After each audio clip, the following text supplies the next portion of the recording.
ان سیاہ بادلوں کا خالق وہ واحد و یکتا ہے جو ان کو ابر رحمت کی دھاروں میں ڈھال دیتا ہے۔ اسی طرح تمہاری زندگی کے رنج و آلام کو بھی وہ خوشیوں کے سانچے میں ڈھال دے گا۔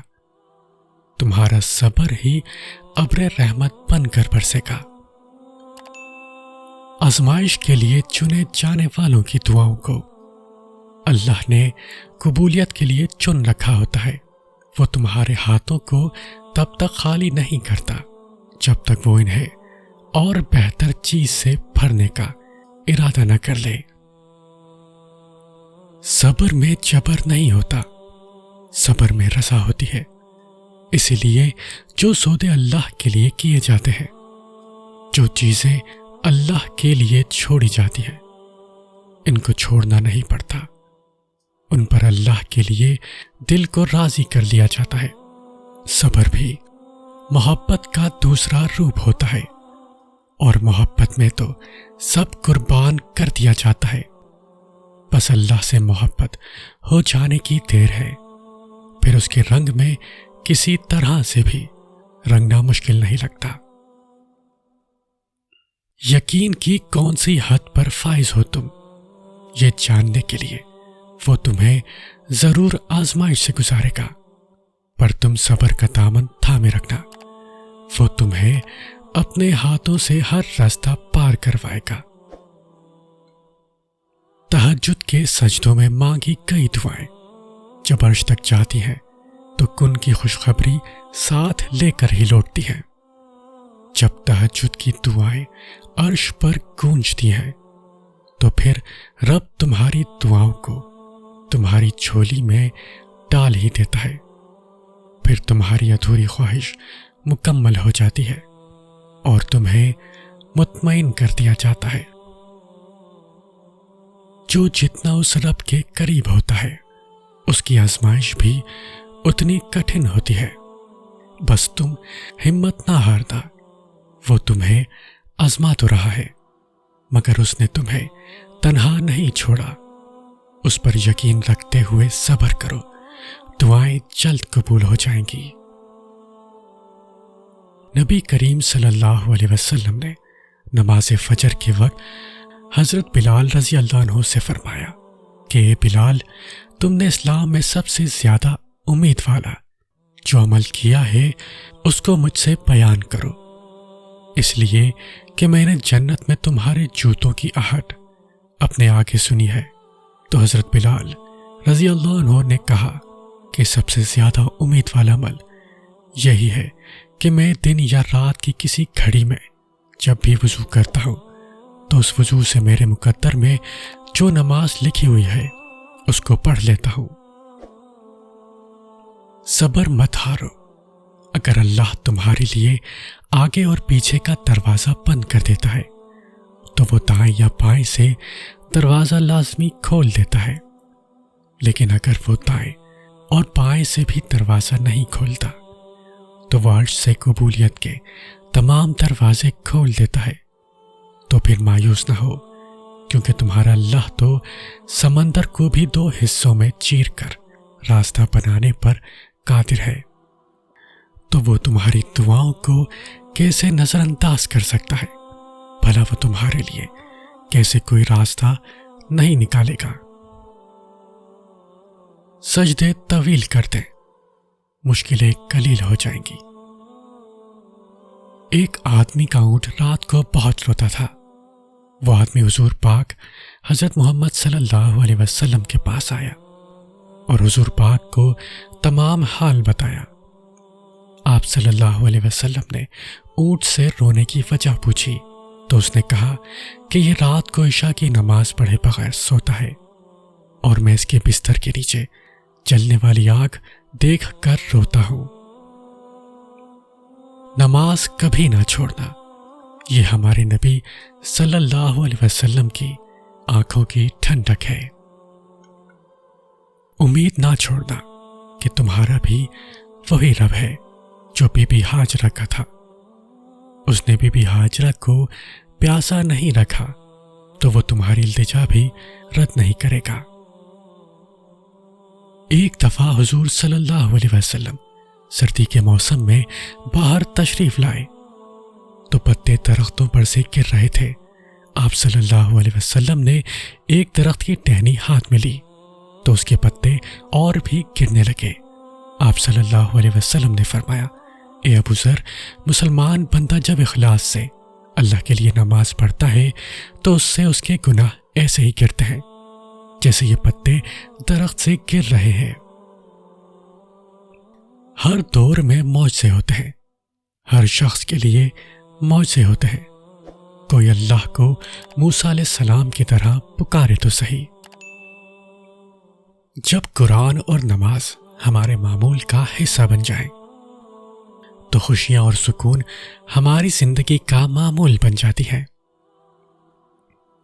کیا پتہ تمہارے صبر کے بدلے اللہ نے تمہارے لیے وہی کچھ مقرر کیا ہو جو تم اس سے مانگتے مانگتے نہیں تھکتے، جس کے لیے وقت تہجد سر سجدے سے نہیں اٹھتا، جس کے لیے بار بار اللہ کو مناتے ہوئے تمہارے لب نہیں تھکتے، تو پھر امید رکھو کیونکہ صبر کا صلہ قریب ہے۔ جب تم نماز کے لیے کھڑے ہوتے ہو تو سر سے آسمان تک رحمت الہی گھٹا بن کر چھا جاتی ہے۔ فرشتے تمہارے چہرے کی طرف جمع ہو جاتے ہیں۔ ایک فرشتہ پکارتا ہے کہ اے نمازی، اگر تو دیکھ لے کہ تیرے سامنے کون ہے اور تو کس سے بات کر رہا ہے تو اللہ کی قسم تو قیامت تک سلام نہ پھیرے۔ ہو سکتا ہے وہ کن فرمانے والا ہو، تم بس امید کا دامن مت چھوڑنا۔ وہ تو مالک معجزات ہے، معجزے کرنا اس کی شان ہے۔ معجزے تو تب ہوتے ہیں جب راستے دشوار ہوتے چلے جاتے ہیں، لیکن تمہارا اللہ پر توکل تمہیں گرنے نہیں دیتا، تمہیں تھامے رکھتا ہے۔ آپ صلی اللہ علیہ وسلم نے فرمایا، ہمارے اور کافروں کے درمیان فرق نماز ہے، جس نے نماز چھوڑ دی اس نے کفر کیا۔ جب تمہارا نفس اور شیطان تمہیں وسوسہ دلائے کہ تمہاری دعاؤں کا کوئی فائدہ نہیں ہونے والا، تو خود سے وہی کہو جو حضرت ابراہیم علیہ السلام نے کہا تھا کہ میں صرف اپنے پروردگار کو پکارتا رہوں گا۔ مجھے یقین ہے کہ میں اپنے پروردگار سے مانگ کر کبھی محروم نہ رہوں گا۔ وہ جانتا ہے صبر کی راہ آسان نہیں ہوتی، اس لیے وہ اپنے بندوں کو کبھی تنہا نہیں چھوڑتا۔ رسول خدا صلی اللہ علیہ وسلم نے فرمایا، ایک زمانہ ایسا بھی آئے گا کہ لوگ مسجدوں میں جمع ہو کر نماز تو پڑھیں گے لیکن ان میں مومن کوئی نہیں ہوگا۔ آپ میں جتنی طاقت تھی آپ نے اتنی دعائیں مانگ لی ہیں، اب باقی کا کام اپنے اللہ پہ چھوڑ دیں، کیونکہ ان دعاؤں کو پورا کرنے کی طاقت صرف اسی کے پاس ہے۔ جو اللہ کی طاقت پہ یقین رکھتے ہیں ان پر وہ اپنا خاص فضل کرتا ہے، اور یاد رکھو اللہ کا فضل ہمیشہ معجزوں کی صورت میں ہوتا ہے۔ بلا شبہ اللہ کی مدد بہت قریب ہے۔ جو سجدوں میں روتا ہے اسے لوگوں کے سامنے نہیں روتا۔ سب سے بڑی دولت ہے یقین۔ اللہ نظر نہیں آتا لیکن اس کے ہونے کا، اس کی قدرت کا، اس کے اختیار کا، اس کی محبت کا، اس کے سب سننے کا، اس کے سن کر سمجھ لینے کا، اس کے دینے کا یقین۔ اللہ کو یقین سے بھرے دل والے بہت، اللہ کو یقین سے بھرے دل بہت محبوب ہیں، جو ہر غم میں کہتے ہیں اللہ ہمارے لیے کافی ہے۔ تمہاری امید کو اللہ اب تک اس لیے برقرار رکھے ہوئے ہے کیونکہ اس نے تمہیں عطا کرنے کی ساری تیاری کی ہوئی ہے۔ اللہ تعالیٰ فرماتا ہے، صبر اور نماز کے ذریعے اللہ تعالیٰ سے مدد طلب کرو۔ یہ نماز بہت بھاری ہوتی ہے سوائے ان لوگوں کے لیے جو اللہ سے ڈرنے والے ہیں۔ اور آپ صلی اللہ علیہ وسلم کو جب کوئی مشکل پیش آتی یا کسی بات سے غمگین ہوتے تو آپ نماز پڑھنے لگتے۔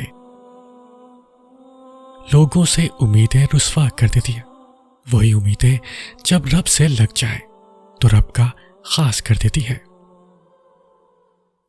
نماز شیطان کی شکست اور مومن کی جیت ہے۔ اور پھر جس کے دل میں تڑپ ہوتی ہے، جو صبر والا ہوتا ہے، توکل والا ہوتا ہے، وہ امید نہیں چھوڑتا، وہ مسلسل یقین سے مانگتا رہتا ہے، روتا ہے پر کبھی نا امید نہیں ہوتا۔ آج اگر زندگی مشکل ہے تو کل کی آسانی کا وعدہ بھی اللہ نے تم سے کیا ہے۔ اللہ سے مانگو، خوب مانگو، اللہ تمہیں امید سے بڑھ کر دے گا۔ جنہیں لاکھوں مایوس لوگوں میں سے ان کے دل میں صرف ایک خیال ڈال کر چنا جاتا ہے، امید کا خیال، قبولیت کا خیال اور اس رب پر یقین کا خیال، ایسا خیال جس کا پیچھا کرتے کرتے وہ اللہ تک پہنچ جاتے ہیں۔ اگر تمہاری چاہت تم سے دور بھی ہو جائے تو بھی نا امید مت ہونا، کیونکہ ہمارا مالک ہر چیز پر قادر ہے اور یہ آزمائش کا حصہ بھی ہو سکتا ہے۔ شیطان دل میں وسوسے ڈالے گا، مگر تم اپنا یقین ہمیشہ قائم رکھنا، کیونکہ وسیلے ہمارے رب نے بنانے ہیں، لوگوں نے نہیں۔ کوئی کتنا ہی مخالف ہو، جب رب کی رضا ہوگی تو سب عطا ہوگا۔ اللہ بس دیر اس لیے کر رہا ہے تاکہ تمہاری آواز کچھ دیر اور سن سکے، اس کی تاخیر انکار نہیں ہے۔ رکاوٹیں تمہیں مایوس کرنے کے لیے نہیں، تمہارا ایمان مضبوط کرنے کے لیے آتی ہے، تاکہ تم ہر حال میں توکل کرنا سیکھ سکو۔ اور جب تم ایسا بے خوف یقین رکھنا سیکھ جاتے ہو تو اللہ تمہاری ان وسیلوں سے دعائیں قبول کرتا ہے جہاں سے کسی نے سوچا بھی نہیں ہوتا، حتیٰ کہ تم نے خود بھی نہیں۔ آدھی رات میں اٹھ کر ٹھنڈے پانی سے وضو کر کے اپنے تھر تھراتے ہوئے جسم اور کپ کپاتے ہوئے ہاتھوں کے ساتھ جائے نماز پہ کھڑے اپنے رب کے آگے سجدہ ریز ہونے اور پھر اس سے گفتگو کرنے میں جو لطف ہے وہ دوسری کسی شے میں نہیں ملتا ہے۔ کیا نماز میں سجدے میں جا کر دیکھو۔